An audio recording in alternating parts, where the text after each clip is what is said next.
দুধের বাচ্চা দুই একজনে বাজে কথা বলে থাকে, নাকে টিপ দিলে দুধ বেরোয়। ইতিহাস মিথ্যা হয় না, কেউ চেষ্টা করবেন না ইতিহাসকে মিথ্যা করতে।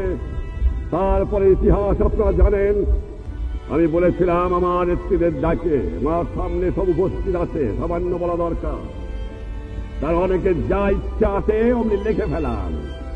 স্বাধীনতার সংগ্রাম দুধের বাচ্চা চিৎকার করলেই স্বাধীনতা পাওয়া যায় না, স্বাধীনতার জন্য প্রস্তুত হতে হয়।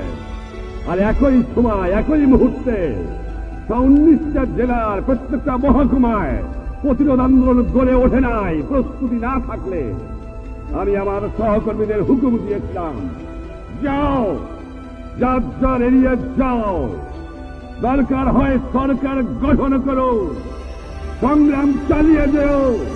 এইবারে সংগ্রাম চরম সংগ্রাম, বাংলাদেশের মানুষ বাঁচবে কি বাঁচবে না এইবারের উপর স্থির হবে।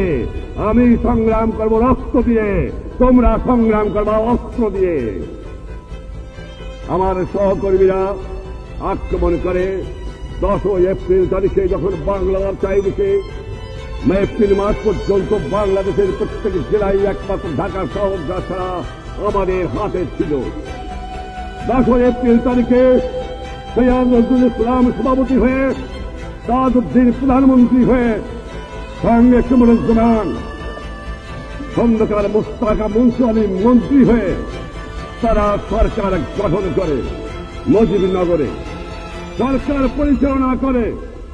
তারা সেখানে আমাদের যারা আমরা ছত্রভঙ্গ হয়ে গিয়েছিল পাকিস্তানের বর্বরদের আক্রমণে, তাদের সংঘবদ্ধ করে, তাদের ট্রেনিং এর বন্দোবস্ত করে, তাদের জন্য অস্ত্রের বন্দোবস্ত করে, তাদের খাবার বন্দোবস্ত করে, তাদের জন্য অস্ত্র বন্দোবস্ত করে ট্রেনিং দিয়ে আবার বাংলার মাটিতে ফেরত দেয়।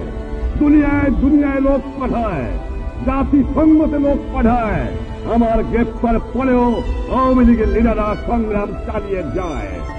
দুধের বাচ্চা দুই একজনে বাজে কথা বলে থাকে, নাকে টিপ দিলে দুধ বেরোয়।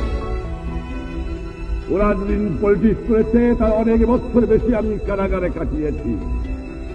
ওরা যাদের জন্ম হয়েছে তার অনেক বছর আগের থেকে আমি রাজনীতি জেল খাটতে শুরু করেছি।